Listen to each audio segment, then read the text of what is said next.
అనగనగా మాయా గ్రామంలో చాలా మాయలు ఉండేవి. అదేవిధంగా ఆ గ్రామంలో భూతాలు కూడా ఉండేవి అని వాళ్ళ యొక్క నమ్మకం. అయితే ఒకరోజు ఒక ఆవిడ బావికాడ మాట్లాడుతూ ఉంటుంది. ఎవరితో అని చూస్తే అప్పుడు అర్థమవుతుంది. ఓ దయ్యంతో అని.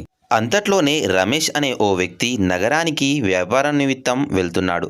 ఆ గ్రామాన్ని చూసిన ఆ వ్యక్తి ఓ వ్యక్తిని చూస్తాడు. ఇక్కడ నాకు విశ్రాంతికి బస చేయడానికి ఓ ఇల్లు అవసరం ఉందని అడుగుతాడు. అతను పచ్చి తాగుబోతు. "ఆ, బసనా ఉందిలేండి, కానీ ఇక్కడ కాదు. ఇక్కడ గ్రామంలో ఆకుపచ్చని రంగు ఉన్న ఇల్లు మీకు విశ్రాంతికి మరియు బస చేయడానికి ఇల్లు దొరుకుతుంది" అని గట్టిగా అంటాడు. "ఎవడయ్యా నువ్వు? నీకు ఈ మాత్రం తెలీదా" అని అంటాడు. ఇక మనోడు ఆ ఆకుపచ్చని ఇల్లుని వెతకడానికి గబగబా నడుచుకుంటూ వెళ్తాడు. దొరుకుతుంది ఆ ఆకుపచ్చని ఇల్లు. రంగయ్య అనే వ్యక్తి. ఆ రంగయ్యకు చాలా చక్కగా మాట్లాడి, "నాకు ఇక్కడ బస చేయడానికి ఇల్లు దొరుకుతుందా" అని అడుగుతాడు. ఆ రంగయ్య, "అవును దొరుకుతుందండి, ఎందుకు దొరకదు? తప్పకుండా దొరుకుతుంది. బస చేసి చాలా చక్కగా విశ్రాంతి తీసుకొని మీరు వెళ్ళండి" అని రంగయ్య అంటాడు.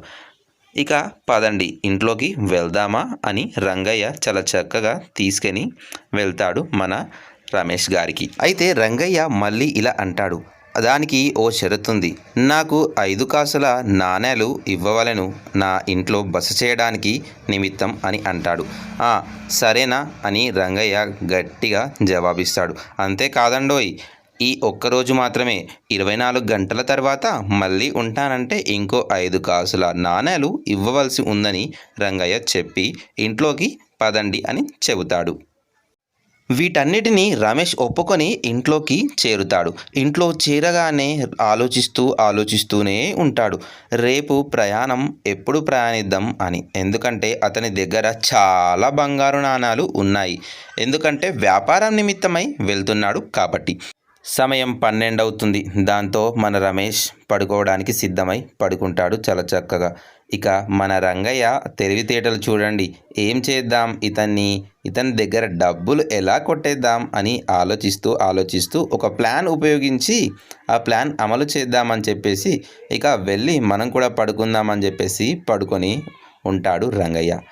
చాలా ఇద్దరు మంచిగా పడుకున్న తర్వాత ఇంకో రోజు పొద్దున లేస్తారు ఇద్దరు. లేవగానే మన రంగయ్య వెళుతూ ఉంటాడు డబ్బులు తీసుకొని. "రంగయ్య గారు ఎక్కడికి వెళ్తున్నారు అని అంటాడు మన రమేష్. అని చెప్పేసి రమేష్ కూడా ఆ రంగయ్యని పట్టుకోవడానికై నిమిత్తం వెళ్తుంటాడు మన రమేష్. ఇక ఆ బావి దగ్గరకు చేరుకున్న రంగయ్యను చూసి, ఆగు రంగయ్య గారు" అని అంటాడు మన రమేష్ గారు. అంతట్లోనే ఆ రమేష్ అక్కడ ఉన్న గ్రామాధికారిని కలుస్తాడు. గ్రామాధికారిని కలిసి అక్కడ, "ఏందయ్యా ఈ బస చేయడానికి వచ్చిన అతను నేను దొంగలించాను అని చెప్పేసి నాకు ఇతను బంగారు కాసులు నా దగ్గరున్నవి కదా" అని అంటాడు మన రంగయ్య గారు. "కాదండి, ఇవన్నీ నా డబ్బులేనండి" అని మన రమేష్ చాలా అంటాడు. కానీ వినకుండా అతను తనను తాను గట్టిగా సమాధానం ఇచ్చుకుంటాడు. "ఇది నేను చేసింది అన్యాయం కాదు, ఎందుకంటే అవి నా డబ్బులు" అని చెప్పేసి రంగయ్య చాలా గట్టిగా సమాధానం ఇస్తాడు.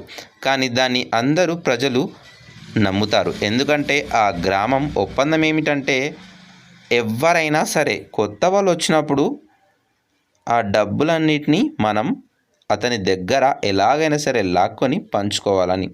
అవును, నువ్వు కరెక్ట్ చెప్పట్లేవు, రంగయ్య చెప్పింది నిజమే. అతని దగ్గర చాలా డబ్బులుంటాయి. బస చేయడానికి వచ్చిన వాళ్ళందరూ డబ్బులు ఇస్తారు అని చెప్తాడు ఆ గ్రామ అధికారి. ఇక రమేష్ న్యాయం కోసం ఇక తాగుబోతని దగ్గరికి వెళ్తాడు. పాపం, "ఇగో చెప్పేది చాలా చక్కగా విను అబ్బాయి. నీవు చూసావు కదా నా దగ్గర డబ్బులు చాలా ఉన్నాయని.